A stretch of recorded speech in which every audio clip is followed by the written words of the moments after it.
রাজ্য সরকার যে প্রতিশ্রুতি দিয়ে ক্ষমতা এসেছে সেই প্রতিশ্রুতিগুলো পরিপূরণে ব্যর্থ হচ্ছে। ফলে কোন একটা ইস্যু তৈরি করে রাখতে হবে যে লড়াই একটা কিছু একটা করছে। যারা ডে লেবার আছে তাদের শ্রমের মূল্যায়ন হচ্ছে না সে কথা কেউ বলছে না, শুধু ধর্মের জিগির তুলে ভোটটা নিতে চাইছে। মহিলাদের নিরাপত্তাতে আমাদের দেশ 123 নম্বরে আছে, ক্ষুধার্তের সংখ্যায় আমাদের দেশ 104-5-এ আছে, বেকারত্বের শীর্ষে আমাদের দেশ এগিয়ে যাচ্ছে। আপনি বলেছেন এই বিষয়গুলো নিয়ে কোনো চর্চা নেই। ফলে এটা তিনি স্বীকার করছেন 2011 সালের আর্থিকভাবে যাটা ছিল এখন তার থেকে মানুষ বেশি দুর্বল হয়ে যাচ্ছে, ফলে রেশন বাড়ছে। দেশ সংকটে নাই, হিন্দুরাও সংকটে নাই, রাজনৈতিক কারবারিরা সংকটে আছে বলেই আজকে এই ধরনের বিভেদ ছড়াচ্ছে। দাদা, নীতি আয়োগের বৈঠকে মুখ্যমন্ত্রীকে বলতে দেওয়া হয়নি, এমনটাই বিধানসভাতেও তৃণমূল বিধায়কেরা প্রশ্ন তুলেছিলেন এবং তারপরে দেখা যায় বিজেপি বিধায়করা তারা ওয়াকআউট করে। কিন্তু তাদের বাইরে সে মন্তব্য যে তাদের যা সমস্যা সেই সমস্যার কথা যাতে তারা বলতে না পারে তার জন্য এই ওই বিষয় নিয়ে সমালোচনা শুরু হয়েছিল, এটাই কি? ওইটা কোশ্চেন আওয়ারের আগে ছিল। কোশ্চেন আওয়ারের আগে হাউস চাইলে কোনো ইম্পর্টেন্ট বিষয় আলোচনা করতে পারে, সেটা রুল দেখিয়ে স্পিকার স্যার বললেন। 1 নম্বর। দ্বিতীয় কথা হচ্ছে এই বলতে দেওয়া না দেওয়াতে কে সত্য কথা বলছে, সরি কে অসত্য বলছে, আমি কিন্তু কনফিউজ হচ্ছি।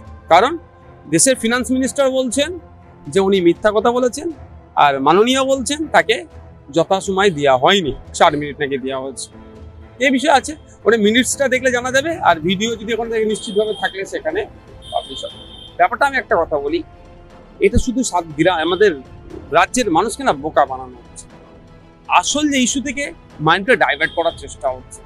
রাজ্য সরকার যে প্রতিশ্রুতি দিয়ে ক্ষমতা এসেছেন সেই প্রতিশ্রুতিগুলো পরিপূরণে ব্যর্থ হচ্ছে। ফলে কোন একটা ইস্যু তৈরি করে রাখতে হবে যে লড়াই একটা কিছু একটা করছে।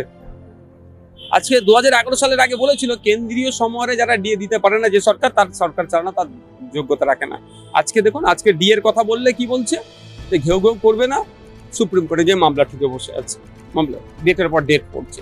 তো একইভাবে যে দাবি যেগুলো বলেছেন সেগুলো পূরণ করতে ব্যর্থ হয়েছে, ফলে একটা বাইনারি তৈরি করছে। আমি একটাই বলবো যে রাজ্য কেন্দ্রের যুক্তরাষ্ট্র পরিকাঠামোতে কিছু আপনার এখতিয়ার আছে, সেই এখতিয়ারকে মান্যতা দিয়ে আমাদের রাজ্যে যাতে ডেভেলপ হয়, আমার রাজ্যের সরকারের প্রধানের উচিত হবে সেইভাবে চলা। লোকসভা বিধানসভা দুটোই হলো কাজের জায়গা, সেখানে অন্য বিষয়ে চর্চা চলছে, শুধু আসল যে গুরুত্বপূর্ণ কাজ সেই কাজ নিয়ে কোনো চর্চা হচ্ছে না। দুটো সরকারই চাইছে না আসল জায়গাতে করা। মানুষের আপনি অবাক হবেন শুনলে, মহিলাদের নিরাপত্তাতে আমাদের দেশ 123 নম্বরে আছে, ক্ষুধার্তের সংখ্যায় আমাদের দেশ 104-5-এ আছে। সাংবাদিক স্বাধীনতায় আপনারা যে পেশার সাথে যুক্ত, সাংবাদিক স্বাধীনতায় 180টা দেশের মধ্যে 161টা ছিল, দুটো নেমেছে, এখন 159 সম্ভবত এসেছে। এটা ভালো দিক, ওদের দুটো দেশ থেকে আমরা এতে এসেছি।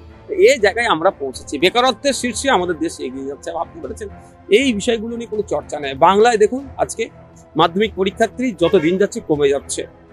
বাংলায় মুখ্যমন্ত্রী গর্বের সাথে কি বলছেন যে বামেদের আমলে যত মানুষ পেয়েছিল, কি বলে আপনার রেশন পেতো, তার থেকে কয়েক বেশি, আমরা প্রচুর বেশি দিচ্ছি রেশন। রেশনটা কে নেয়? যারা স্বাবলম্বী নয়, আর্থিকভাবে যাদের স্বাচ্ছন্দ্য নয় তারা নিচ্ছে। তাহলে এটা তিনি স্বীকার করছেন 2011 সালের আর্থিকভাবে যাটা ছিল এখন তার থেকে মানুষ বেশি দুর্বল হয়ে যাচ্ছে, ফলে রেশন বাড়ছে। যে প্রতিশ্রুতিগুলো দিয়ে তিনারা ক্ষমতা এসেছিল ব্যর্থ হয়েছে, ফলে প্রশ্নের সম্মুখীন হতে হবে। সেই জন্য এই হাট ডেবাটটা করো, হই করো। কথা হচ্ছে যে অনুপ্রকাশ শুভেন্দু অধিকারী তিনি বলে গেছেন যে যারা অনুপ্রকাশ তাদের দ্রুত চিহ্নিত করে তাদের হার অবশ্যই। এবং এই বিষয় নিয়ে তিনি বলেছেন যে বাংলাদেশের হাইকমিশনের সাথে তিনি কথা বলবেন, সেখানে যে কি কথা বলে কি এই প্রবলেমের কোনো সমাধান হবে? প্রথম তো তাহলে শুভেন্দু বাবু অমিত শাহকে প্রশ্নের সম্মুখীন করে দিচ্ছে। অমিত শাহজির দপ্তর হচ্ছে এই বর্ডারকে সামলায়, যেটা আপনার এসএসবি বিএসএফ এর হাতে থাকে। বাংলাদেশের বর্ডারের কথা বলছি, তাহলে ওখান থেকে কিভাবে আসলো? 1 নম্বর। দ্বিতীয় নম্বর হচ্ছে অনুপ্রবেশ, অবৈধ প্রবেশ। এটা আজকের ইস্যু নয়, অনেক দিন। এটা একটা ভোট ধরা কল, সুন্দর ভোট ধরা কল। 2003-4-5-এর দিকে আমরা ভুলে যাচ্ছি না, পার্লামেন্টে ডেপুটি স্পিকারের দিকে কাগজ ছুড়ে দিয়েছিল মমতা ব্যানার্জি এই অনুপ্রবেশ ইস্যু নিয়ে। আজকে শুভেন্দু বাবুরা করছে, ভোট ধরার জন্য করছে। আচ্ছা, আমরা দেখেছিলাম 2021-এ বিধানসভা ভোটের আগে দুর্গাপুজো নিয়ে বেশ মাতামাতি হয়ে উঠেছিল বিজেপি সরকার, তারপরে ভোটের রেজাল্ট অনেকটা খারাপ হয়, সেভাবে দেখা যায়নি। আবার 2026-এ বিধানসভা আছে, 2025-এ আবার সেই দুর্গাপুজো নিয়ে মাতবে। কোথাও কি যে বাঙালির সব থেকে বড় উৎসব কি নিজেদের হাতিয়ার মতো করতে চাইছে বিধানসভা ভোটের আগে? দেখুন, ব্যাপারটা হচ্ছে ধর্মকে নিয়ে পলিটিক্স তো ভালোই হচ্ছে, আর আমি মাথায় টুপি দিয়ে পলিটিক্স করলেই আমি হচ্ছে সাম্প্রদায়িক রাজনীতি করি, কিন্তু আমার আজ পর্যন্ত একটা শব্দ কেউ বলতে পারবে না আমি কোনো ধর্মকে আঘাত দিয়ে বা কোনো ধর্মেরকে সামনে রেখে আমি ভোট চেয়েছি।